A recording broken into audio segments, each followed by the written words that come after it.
قرآن مجید میں اللہ تعالیٰ فرماتے ہیں، سورۃ العمران آیت 123، اور اللہ نے جنگ بدر میں بھی تمہاری مدد کی تھی اور اس وقت بھی تم بے سر و سامان تھے۔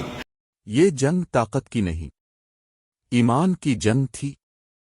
جنگ سے پہلے نبی کریم صلی اللہ علیہ وسلم نے پوری رات دعا میں گزار دی۔ اب صلی اللہ علیہ وسلم اپنے رب کے حضور گڑ گڑا رہے تھے، اے اللہ، اگر یہ جماعت ہلاک ہو گئی تو زمین پر تیرا نام لینے والا کوئی نہ رہے گا۔ اور پھر آسمان سے مدد نازل ہوئی۔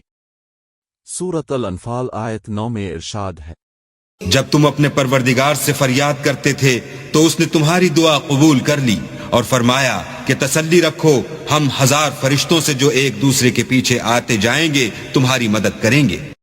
سوچئے، زمین پر 313 اور آسمان سے فرشتوں کی مدد۔ جنگ کا آغاز عرب روایت کے مطابق مبارزے سے ہوا۔ بہادر صحابہ نے دشمن کے بڑے سرداروں کو شکست دی، پھر باقاعدہ جنگ شروع ہوئی۔